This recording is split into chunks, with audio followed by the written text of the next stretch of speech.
So welcome back to that one random podcast shorts.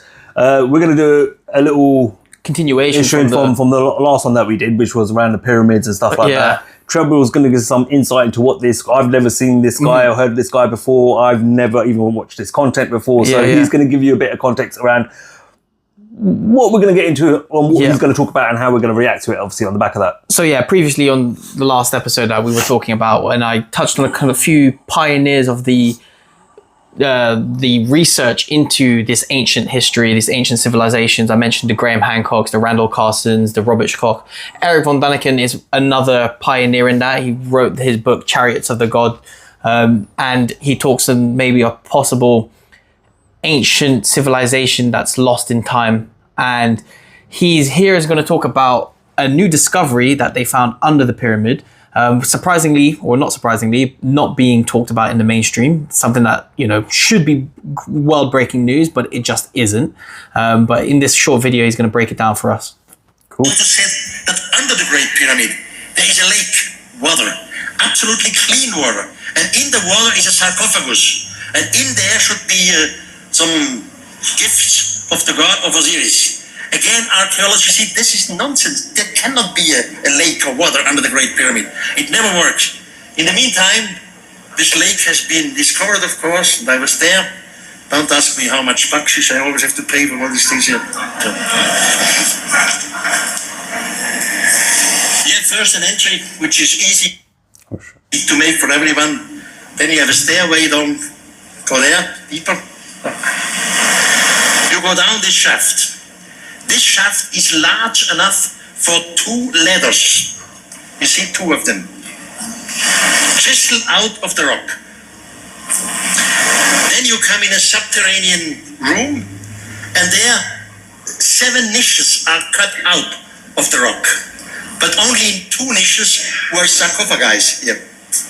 This one is black, basalt, yes, volcanic rock. Another one is granite. Now from this point, we continue deeper under the pyramid.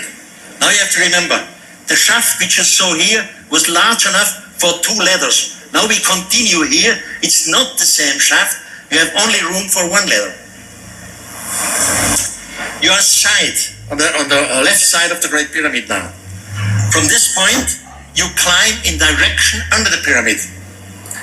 And you enter into a room. And in the room, there is a lake, there is water, clear water. And in the water, there is a sarcophagi, as Herodot was telling us 2,500 years ago. Now you only see the contours of the sarcophagus. You will see better picture later. Just imagine this is water, covered by water. If we would have used a flashlight, we only have the reflection, like a mirror. We could not make the picture. Here you see it closer now. Of course, we measured the sarcophagus. It's large, it's length, it's wide, etc. And this sarcophagus is bigger than the second shaft, which had only room for 1 staircase, one ladder. So they cannot have transported this sarcophagus down there. There must be some other entry, wherever. So all the ones who believe that the mysteries of Egypt were solved, forget it. In the meantime, with modern technology, they have discovered more or less 1 kilometer of shafts inside the Great Pyramid. Public hears nothing about all these strange things here. All right, that is mad. Firstly, this is something that was written long time ago in the books, 2,000 years ago, almost biblical kind of prophecy-wise, talking about a lake underneath the pyramids. And everyone's like, what are you talking about, a lake under the pyramids? We've been to the pyramids. It's in the middle of a desert. There's no lake under here. And only recently now that they find what he just shown, the photographic evidence of a lake, a clear water lake underneath the pyramids in this desert. And what he didn't mention there, though, the shafts that they showed, you could fit 2 ladders and 1 ladder. Yeah. Those ladders are put in by the archaeologists digging and finding that place. There was no ladders there.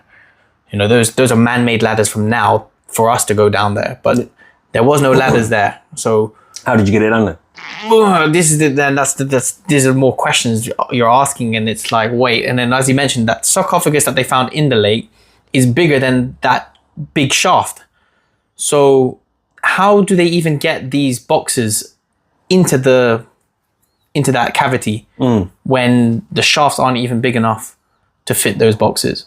And it's a lot of crazy stuff, man, when you really look into it. And as you said, this is not in the public domain. This is not something that you saw on CNN News when they found this. The Egyptologists are very hush-hush about giving out information like this. If it doesn't fit in with the mainstream's theory, then and this is where people need to start questioning this as well, right? Okay, because if it's a discovery, something new, and it's going to happen. You're always going to discover new things as time goes by, and yada yada yada, right? If it's a new discovery, why hide it? Because they can't explain it. And the reality is, I know we touched upon religion on a previous episodes, but a lot of the Egyptologists today are Muslim. And in Islam, they believe that the world was created from 6,000 years ago.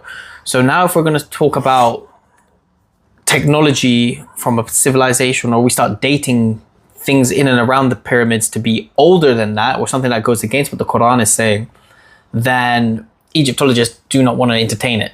We don't want to talk about that stuff because it now starts to question not only mainstream science, but also the main religion that they follow. And I know some people might be like, oh no, but science is, not in line with religion and stuff, but that's just the reality of it. And once you start talking about, as he said, we're talking about a sarcophagus that doesn't even fit in the shaft. And we're talking about a lake underneath the pyramid that nobody discovered until recently, but it was written in the book thousands of years ago. And we're now finding it. So if that book from 2,000 years ago knew about this lake and was true, what else was mentioned in that book? And if you're now going to start talking about otherworldly beings, or if you're now going to start talking about giants or Nephilim races and stuff like that, do we now need to entertain that idea? And if you start entertaining that idea, then it discredits everything about, oh yeah, but it was built by slaves. So they rather just not entertain it. And it's sad that that's the way it is. But I think if you're conscious enough and you want to do your own research, there is a lot of information out there and a lot of research that can unprogram you and start to see things for your own eyes and start to realize that there's a lot more to the human history than we've been told. It's insane how much comes out that they lie about. Ah, man. Or they don't tell, they bend the truth on. Yeah. It's a lot, like, you're probably more into this sort of stuff than I am. I look at more the politics and stuff like that side of things. And even in that, there's holes always that I point out. Yeah, we've had these conversations many times off record. But I'm